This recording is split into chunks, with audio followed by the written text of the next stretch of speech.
Hi viewers, Jabardasth Rohini తాజాగా ఓ journalist పై fire అయింది. ఓ విలేకరు అయ్యుండి ఇలా మాట్లాడొచ్చా? చాలా సీరియస్ వార్నింగ్ అయితే ఇచ్చింది. తన అసహనాన్ని వ్యక్తం చేస్తూ ఓ వీడియో కూడా షేర్ చేసింది. తాను ఓ మూవీ ప్రమోషన్ లో భాగంగా వీడియో కోసం చేశానని, జనాలంతా దాన్ని ఫన్నీ వీడియోగా చూస్తుంటే ఓ సీనియర్ జర్నలిస్ట్ మాత్రం తన గురించి తప్పుగా మాట్లాడారని, ఓ వీడియోలో నా గురించి ఇష్టం వచ్చినట్టు మాట్లాడారని అన్నారు. అయితే రేవ్ పార్టీ అనగానే నిజంగానే దొరికే ఉంటుందని, నిప్పు లేకుండా పొగ రాదని అన్నారు. ఏదైనా మాట్లాడే ముందు తెలుసుకొని మాట్లాడాలి.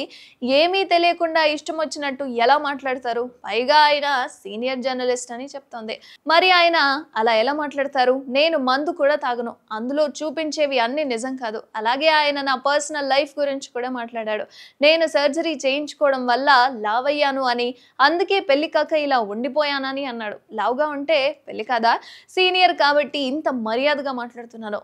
ఇంకా ఎవరైనా అయితే మాత్రం చెప్పు తీసుకొని కొట్టేదాన్ని అని ఫైర్ కూడా అయింది. అయితే ఇటీవల రోహిణి రేవ్ పార్టీలో దొరికిపోయినట్టు ఓ ఫన్నీ వీడియో అయితే వైరల్ అయిన విషయం మనందరికీ తెలిసిందే. అయితే ఆ తర్వాత ఇదంతా ఫన్ కోసం చేసిందని తెలిసి జనాలు స్థిమితపడ్డారు. ప్రమోషన్స్ లో భాగంగా రోహిణి ఇలా చేసిందని తెలిసి నవ్వుకున్నారు. అయితే ఓ జర్నలిస్ట్ మాత్రం వీడియోపై వివాదాస్పద కామెంట్స్ చేసి రోహిణి ఆగ్రహానికైతే గురయ్యారు.